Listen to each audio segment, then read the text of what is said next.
hoy vamos a consagrar nuestro programa a la situación de la democracia en nuestra región. Nos interesa la situación en el Perú, de momento que nos acercamos a las elecciones, pero hay elecciones también el próximo año en Colombia y este domingo hay elecciones en Bolivia y dentro de unos meses tendremos elecciones en Chile también. Queremos saber qué está pasando con la democracia en América Latina, si es verdad que se registra o no un desencanto de las promesas que la democracia significó después de una ola de dictaduras militares y otras dictaduras, en contraste con los gobiernos antidemocráticos como el de Venezuela, de Nicolás Maduro, como el de Nicaragua, de Daniel Ortega, y naturalmente como el de Cuba, que tiene una vigencia de partido único desde hace 67 años. En este contexto latinoamericano queremos comprender cómo podemos prever el desarrollo de las fuerzas políticas en el Perú y qué oferta creíble, viable tienen para que los ciudadanos sepamos por quién votar mejor.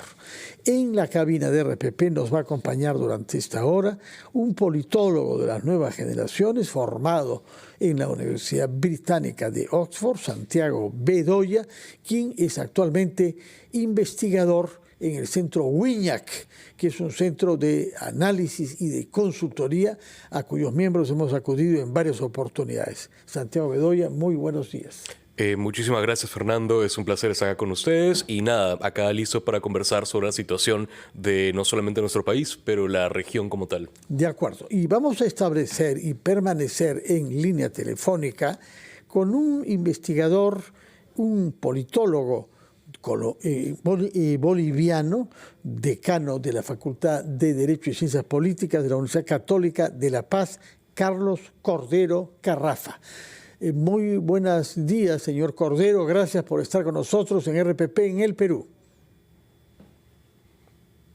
Muy buenos días a todos ustedes. Un saludo cordial desde La Paz, Bolivia, y es un gusto poder reflexionar sobre el tema de la democracia en la región y en Bolivia. Muchas gracias, muchas gracias. Y al mismo tiempo establecemos un vínculo telefónico con Robinson Giraldo, politólogo y abogado desde Bogotá. Robinson Giraldo, muy buenos días, bienvenido a RPP. Muy buenos días, un cordial saludo para toda la audiencia, para esta plataforma tan importante de comunicaciones en el Perú, y muchas gracias por la invitación para analizar estos fenómenos democráticos en nuestra región. De acuerdo. Quisiera comenzar con Santiago Bedoya, que está con nosotros acá, y hacerle una pregunta directa. Según encuestas latinoamericanas, el país en donde los ciudadanos creen menos en el régimen democrático es el Perú. ¿Por qué se ha podido producir esta degradación en un país donde hemos tenido un movimiento terrorista más totalitario y más deliberadamente criminal de nuestra región?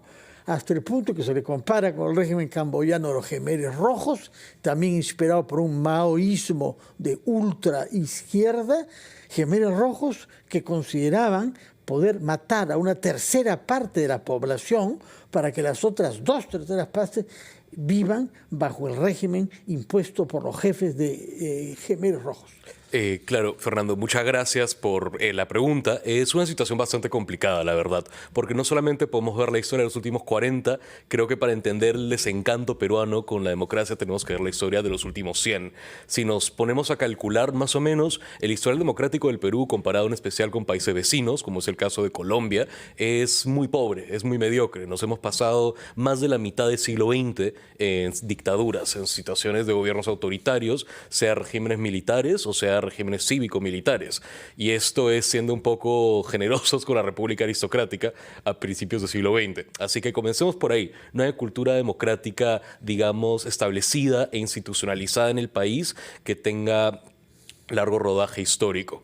A eso se le suma también una crisis de representatividad que también no es nada nuevo, en especial porque se habla mucho a veces de una supuesta era de partidos sólidos, institucionales. La gente normalmente cita el caso de los 80s como esta especie de cenit de los grandes partidos, pero inclusive si evaluamos los 80s, no estamos hablando de una era de partidos súper institucionales con la excepción del APRA realmente. En el caso de Acción Popular, del PPC, de los diferentes frentes de izquierda que pululan en la época, vemos partidos que en muchos casos para la época no tienen más de 15 años de actividad política, y esto es tras 12 años de dictadura militar durante el gobierno revolucionario de la Fuerza Armada.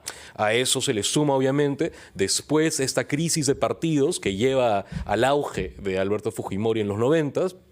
Y desde entonces hemos tenido esta situación de atomización partidaria. Sin embargo, hoy en día vemos el auge otra vez de partidos que no calificamos como institucionales como tal, pero que hoy en día tienen el mismo rodaje histórico que tenían para el momento partidos como Acción Popular o el PPC. Hoy en día Alianza para el Progreso o inclusive Fuerza Popular ya tienen en el ruedo político más o menos el mismo tiempo que tenían para los 80s estos otros partidos a excepción del APRA. Así que hay que tener en cuenta, número uno, eso, una cuestión de esta falsa noción de que hemos pasado a tener un sistema menos representativo o menos, digamos, ideal dentro de los márgenes de lo que se contempla. Vamos a oír a nuestro colega, a nuestro amigo boliviano, porque mañana los electores bolivianos deben emitir su voto.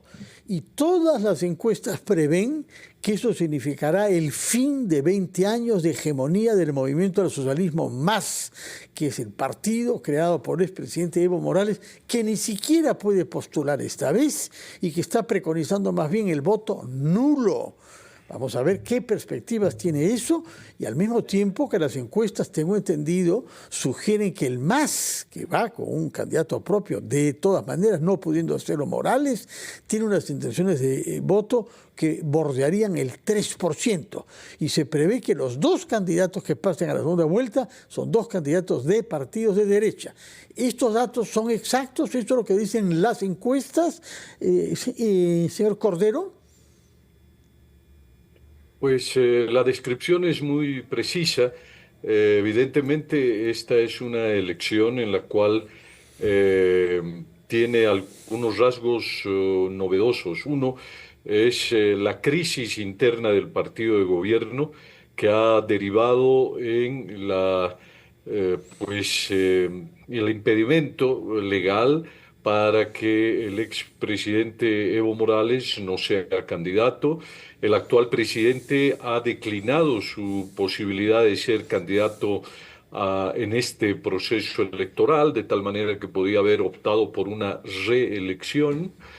Vivimos en un contexto de dura crisis económica, incremento de los precios de la canasta familiar, escasez de otros alimentos, combustible, y todo esto hace que sean unas elecciones en las cuales se ha creado una especie de ilusión, en sentido de que puede ser el fin del ciclo del MAS y el principio de un nuevo ciclo que comience a poner soluciones a los problemas que vive la ciudadanía. Por primera vez desde el año 2009, los bolivianos pasaríamos esta experiencia de la segunda vuelta electoral.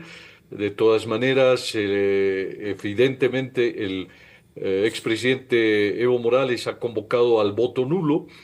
No se sabe con precisión cuál será la magnitud de esa convocatoria, qué efectos estadísticos tendrá, pero lo cierto es que si así fuera el voto nulo mayoritario o una cantidad importante, no afecta a los resultados, porque con cualquier magnitud de votos válidos se elegirá a las dos personas o candidaturas que pasarán a la segunda vuelta. Bueno, este es el escenario que estamos viviendo hoy, en el marco también de una fiesta electoral sin anuncios de regiones o lugares donde podrían producirse actos violentos. También el mecanismo de la democracia defensiva hace que si hubieran algunos lugares donde no se podría votar, De acuerdo. dentro de 2 semanas iremos a un nuevo proceso electoral, de tal manera que garantizamos la participación, la tranquilidad y la De transparencia de acuerdo. los resultados Eso es una cosa electorales. sumamente positiva, finalmente.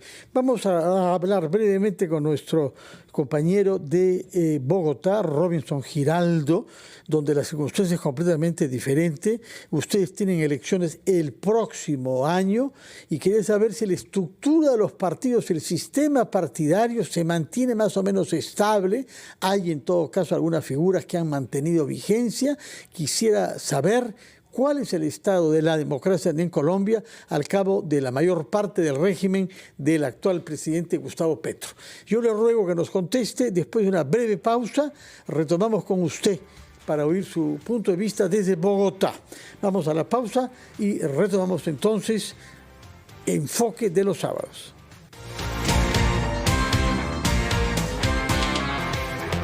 Nos vamos a Bogotá y tomamos contacto ahí con el politólogo y abogado Robinson Giraldo para comprender en qué situación se halla la democracia colombiana y su sistema de partidos políticos al cabo de varios años de ejercicio presidencial de Gustavo Petro, la vecindad con Venezuela, un régimen que se ha ido perpetuando desde hace 25 años, y también las relaciones difíciles con Estados Unidos, que ha reiterado acusaciones contra cárteles de las drogas en varios países con costas caribeñas. ¿Qué nos puede decir sobre la democracia en Colombia, señor Giraldo? Muy buenos días. Buenos días. La verdad es que el hemisferio y las democracias nuestras tienen un rasgo característico y es su inestabilidad política. Colombia atraviesa por un nuevo periodo que poco difiere de los anteriores. Los rasgos generales de nuestros sistemas políticos presidencialistas creo que orbitan en unas circunstancias de polarización, desconfianza, autoritarismo, conflicto permanente, sumado con la tradicional condición, ya digámoslo, de varias décadas que tiene Colombia, del activo estratégico de la guerra, por ser Colombia hoy el plantío más grande de cocaína en el mundo, y que a su vez diríamos que es gran parte del combustible de la guerra, de la economía y también de la democracia. Entonces, la situación y la ecuación en Colombia es una ecuación bastante compleja, que tiene una situación multicausal y que ya pasó de la amenaza al riesgo. Estamos reviviendo épocas de las décadas de los 80, cuando se vivió un exterminio de casi un partido de izquierda como fue la UP. Hoy la izquierda en el poder pues se convierte también en un agitador con un discurso incendiario, polarizador, que ha generado desconfianza en la sociedad, zozobra, angustia, incertidumbre, y que sumado con el contexto geopolítico en una relación estrecha de respaldo al régimen de Venezuela y de una alianza con los gobiernos de izquierda latinoamericana, pues hacen prever un horizonte incierto, un horizonte que tiende a complicarse, a desestabilizarse los aspectos más importantes de la seguridad en el país. Amén que hoy ya el Estado ha perdido gran parte del control territorial, el debilitamiento de las fuerzas públicas, de la fuerza pública y las fuerzas del orden, creo que hace prever una situación de riesgo para las elecciones. Total que El escenario es un escenario de incertidumbre muy tenso. Estamos saliendo del entierro y de una de las tragedias más grandes en los últimos años es el asesinato de un candidato presidencial del partido, uno de los partidos más influyentes hoy en la oposición, digamos el más grande y el más visible, y creo que estamos recorriendo unos caminos azarosos que aspirábamos superar, pero que, vuelvo y reitero, la estructura política de nuestros sistemas creo que nos mantendrá en esta condición. Por eso creo que Colombia y Latinoamérica ojalá en algún momento puedan dar un tránsito a un nuevo régimen político, a una nueva organización, porque estos sistemas políticos altamente concentrados, el poder en una sola figura presidencial, realmente le está reportando mucha inestabilidad a la región. Y ese es el panorama en Colombia, grosso modo. Es el caso contrario de lo que usted dice, porque el poder político ha pasado de la presidencia al Congreso, al punto de que se llama primer poder del Estado. Y efectivamente el margen de autonomía del Ejecutivo frente al Congreso, no teniendo el Ejecutivo bancada parlamentaria, es sumamente limitado. Pero las elecciones han dado lugar a eso también con los presidentes anteriores que no tenían mayorías parlamentarias. Usted dice que la esperanza es dar un paso hacia otra forma de régimen político. ¿Cuál podría ser esa otra forma para ustedes colombianos? Nosotros vemos históricamente unos procesos políticos muy consolidados en Europa, y no solamente sus procesos políticos, sino sus sistemas económicos. Hoy vemos cómo los países con mayor PIB per cápita, con mayores niveles de calidad de vida y con más bajos niveles de corrupción, mayores niveles de transparencia en la contratación pública, menor violación de los derechos humanos, mayor predominancia de la justicia, se da en regímenes federales, es decir, donde se desconcentra el poder del Estado unitario y se le traslada a los estados, y formas de gobierno parlamentaria. Ese control, esa combinación le ha permitido a sociedades como la sociedad alemana, Suiza, Austria, los reinos incluso de Bélgica, Holanda, Inglaterra, Canadá. Que no son federales, que no son federales, esas monarquías que usted menciona, no son federales.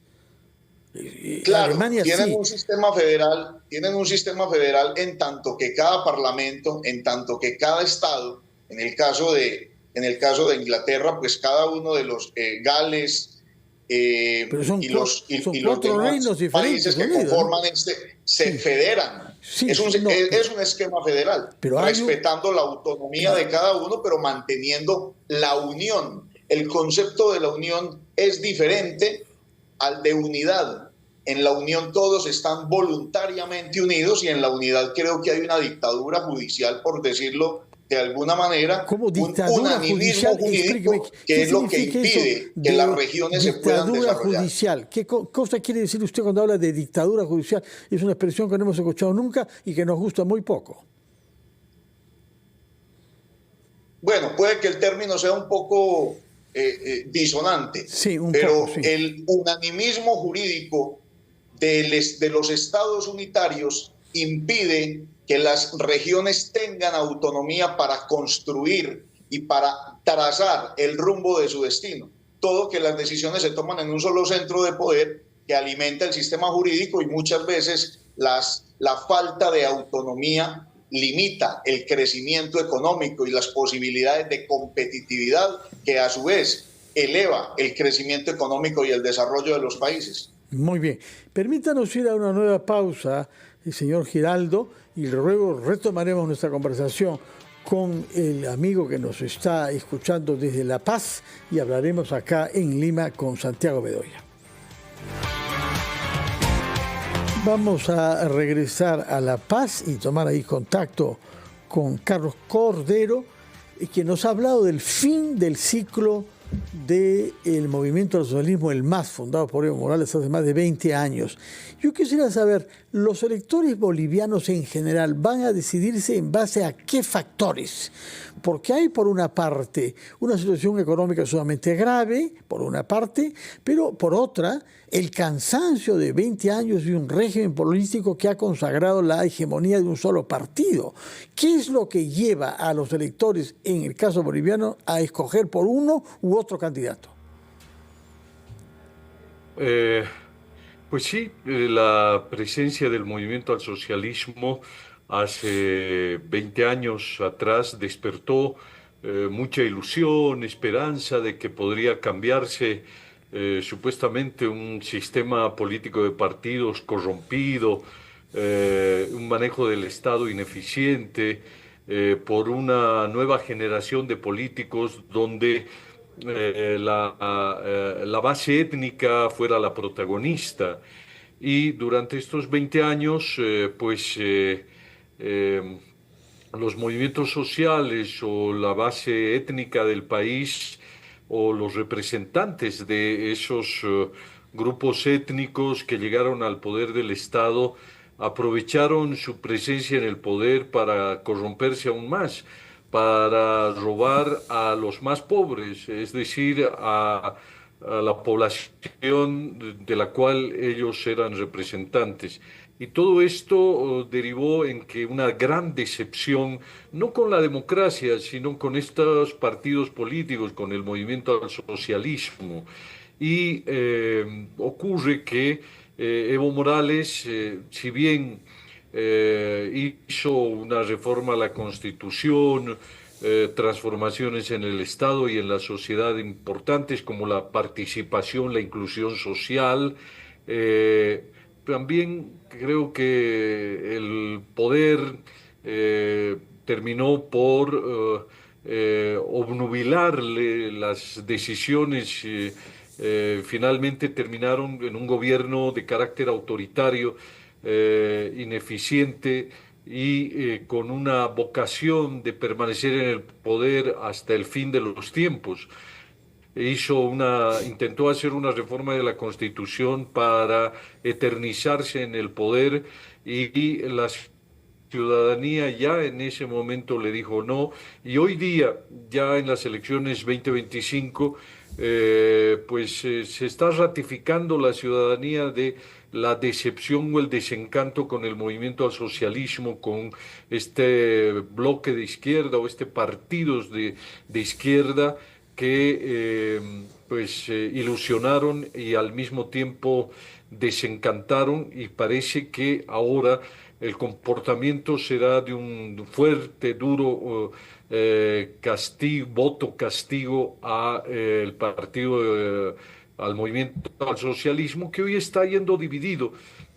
Eh, Hay dos candidaturas, Andrónico Rodríguez, que fue el presidente del Senado, y Eduardo del Castillo, el último ministro de Gobierno, y ambos están puntuando por debajo de las dos candidaturas que se prevé pasarán a la segunda vuelta electoral. Quiroga y Doria, no ha habido posibilidad de la aparición de corrientes más centristas que tomen distancia de ambos polos que hay ahí. Se habló en algún momento del señor Paz Pereira, por ejemplo. ¿En qué está eso? Pues sí, básicamente los 5 primeros lugares están ocupados con partidos, organizaciones políticas, alianzas diferentes del movimiento al socialismo, y es bastante usual el calificarlos de izquierda a derecha, aunque ellos mismos no se reconocen, la mayoría de ellos, de ser partidos de derecha. Sino de una oposición democrática frente al autoritarismo que desarrolló el movimiento al socialismo.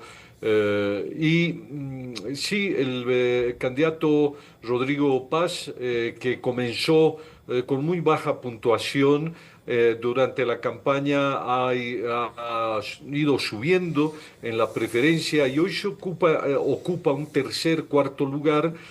desplazando primero al Andrónico Rodríguez, que es un poco una corriente de lo que fue el movimiento al socialismo, y el alcalde de Cochabamba, Manfred Reyes Villa, ex militar, a quien sí se podría, él mismo lo ha admitido, que podría estar más ubicado en la derecha, más radical. En cambio, las dos candidaturas con más posibilidades de pasar a la segunda vuelta y de entre ellos escoger al próximo presidente de Bolivia, han buscado ubicarse en el centro democrático, De y acuerdo. tal vez por eso el apoyo electoral que hoy Sí, tienen.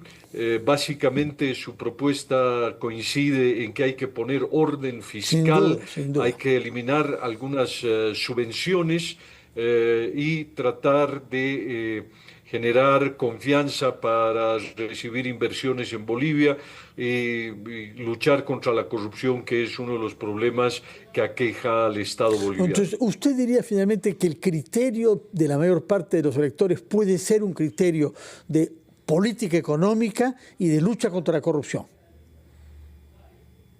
Sí, sí, sí, sí, De acuerdo. efectivamente. ¿En qué ha quedado el tema Dentro del étnico? ámbito de la corrupción es inevitable mencionar la violencia que se está generando por el narcotráfico, que Bolivia está siendo penetrada, sobre todo en el oriente, como un país de tránsito y también de producción de estupefacientes, de pasta base, y eso genera obviamente una dinámica económica, pero al mismo tiempo violencia y corrupción. Sí, todos coinciden en que el principal problema que deben encarar los próximos gobernantes o el próximo gobernante es el tema de la economía, darle seguridad a la ciudadanía, parar la inflación y buscar opciones en el ámbito De acuerdo. económico que pudieran sustituir nuestra vieja tradición extractivista, exportadora de minerales, y volquemos la mirada, por ejemplo, a otros productos, sobre todo De agrícolas, acuerdo. agropecuarios, que pudieran generar una economía más sustentable y menos dependiente de los Muy mercados bien. y sobre todo de la exportación de minerales o hidrocarburos. Muchas gracias, por favor, señor Cordero, gracias. Por favor, permítanos ir a una pausa, vamos a escuchar las opiniones de nuestro amigo acá presente, Santiago Bedoya, y escucharemos a Bogotá una vez más para ir a las palabras finales desde La Paz. Primero vamos a hacer una pausa. Hemos escuchado a politólogos en La Paz, país Bolivia, que vota mañana elecciones generales, y también desde Bogotá, en donde el régimen del señor Gustavo Petro llega a su término y que tendrá elecciones como nosotros el próximo año. Quisiera hacer un balance de lo escuchado hasta ahora con el invitado peruano que tenemos acá, Santiago Bedoya, del Centro Huiñac.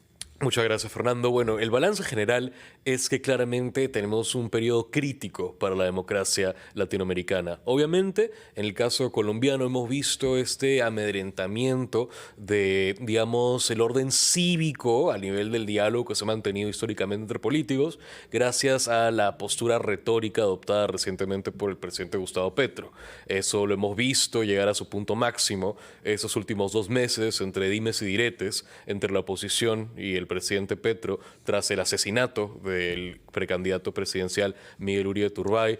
En el caso boliviano, justamente, hemos visto esta pérdida de legitimidad absoluta del movimiento al socialismo. Estamos hablando de un partido que hace 5 años en primera vuelta gana el 55% del voto. Hoy en día, en la última encuesta que yo he visto, el candidato oficialista del MAS, el exministro de gobierno, tiene un 1.5% de intención de voto. Es un colapso partidario sin precedente realmente en esta región. Al cabo de 20 años, ¿no? Tras 20 años. Sí. Y luego, finalmente, en el caso peruano, nosotros acá, desafortunadamente, no podemos hablar siquiera de polarización. Estamos enfrentando una atomización absoluta, un desencanto por la política de tal envergadura, donde tenemos candidatos que proyectan su paso a segunda vuelta con poco más del 10% del voto. Así que estamos enfrentando crisis de legitimidad. Y eso es único en América Latina, esta fragmentación y esta posibilidad de que pase a una segunda vuelta personas que en la primera no han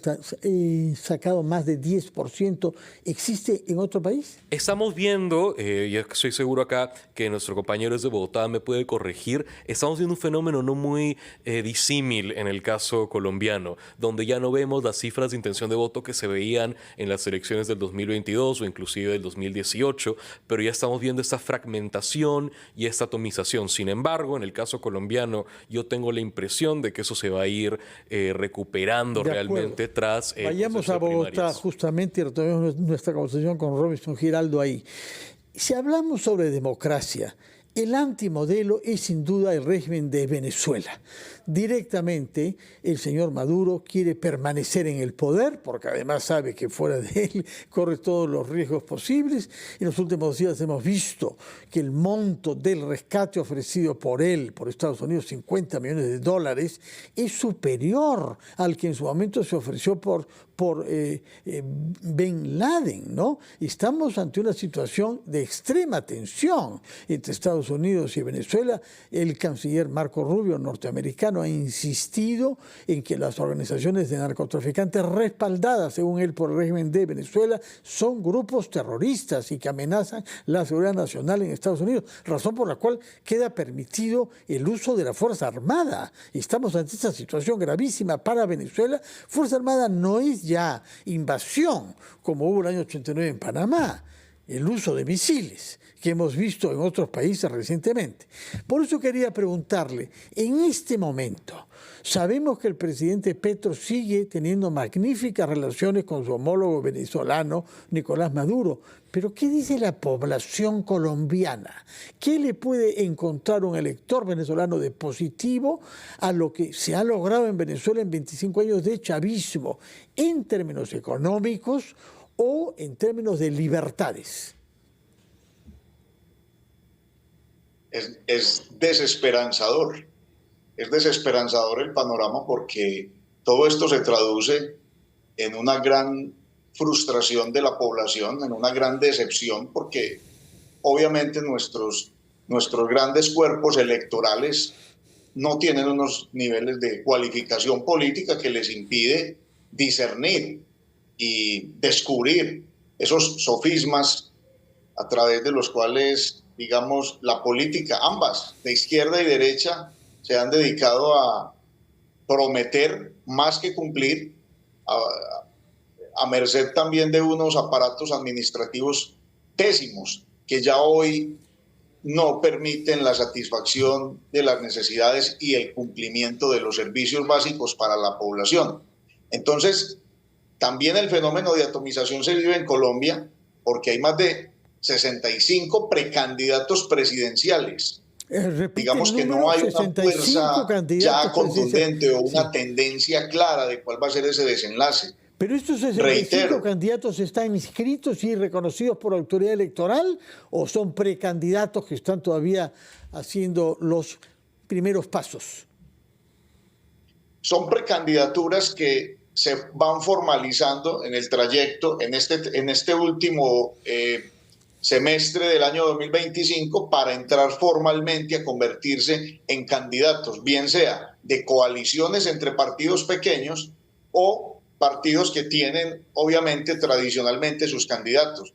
El caso del Partido Conservador, el Partido Liberal, que buscarán consolidar figuras. El problema es que hoy se ha debilitado tanto el sistema de partidos que también el surgimiento de nuevos líderes realmente conocedores y con experiencia de lo público es bastante lamentable. Han surgido más figuras reconocidas popularmente que tienen un reconocimiento público pero que no gozan de una formación y de una estructura política para garantizar una buena conducción, o cuando menos quisiera uno, una transformación de la tradición política o de las formas de gobernar. Señor Entonces, Giraldo, usted nos habló sobre los sofismas que pueden atraer al régimen venezolano, pero frente a los sofismas hay hechos. Hay 8 millones de venezolanos que han preferido salir de la manera que sea, y lo sabemos muy bien en Colombia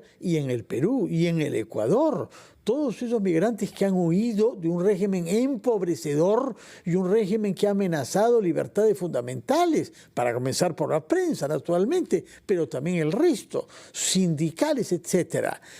Esos son hechos concretos, de la misma manera que el nivel de las remuneraciones en Venezuela y de la crisis económica en general. ¿Qué sectores pueden tener simpatía por esa propuesta que en su momento llevó el título pomposo de socialismo del siglo XXI? Sin duda, la izquierda en Colombia tiene hoy un papel predominante desde el gobierno, porque digamos que han retrasado la ejecución presupuestal de una manera premeditada.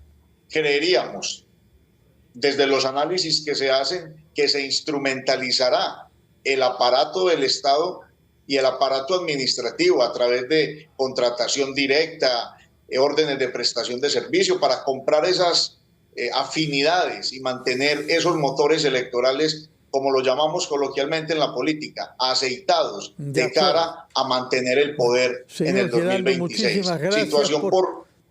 Situación gravísima. Muchas gracias por sus explicaciones y naturalmente deseamos ardientemente que la sociedad colombiana haya sus mejores hijos para que la represente durante el siguiente mandato presidencial. Conclusiones y palabras finales brevemente, por favor, Santiago Bedoya. Bueno, el diagnóstico, como he dicho, es claro a nivel regional. Enfrentamos una crisis generalizada. Sin embargo, me parece importante cerrar con algo particular del caso peruano, que es que estamos viendo una crisis de legitimidad muy propia, en el sentido que estamos viendo un ejecutivo y un aparato estatal en general que ha fallado en su tarea más básica a la hora de proveer seguridad básica para el electorado. Lo hemos visto el día de ayer con el caso de Trujillo de forma particular. No es sorpresa realmente ver que muy pocos candidatos logren una intención de voto de cualquier significancia real, de cualquier importancia o relevancia electoral real, cuando es que justamente se ha creado un Estado casi que paralelo por parte de mafias y diferentes grupos del crimen organizado que han desplazado y reemplazado a un Estado anémico. No sorprendente. Muy bien, ahí también repito mi esperanza de que los ciudadanos de este país sepamos discernir entre que nos están prometiendo grandes cambios y grandes realizaciones y que quizá no están preparados para eso, por una parte, y además lo que quieren es impunidad o hacer negocios desde el Estado. De manera que velemos bien por hacer un voto informado en vista de que 37 candidaturas va a resultar difícil de diferenciar. Muchas gracias, Santiago Bedoya. Repito, usted es un politólogo incorporado al Centro Viñac. Muchas gracias por su presencia acá. Muy buenos días. Para todos ustedes, feliz fin de semana.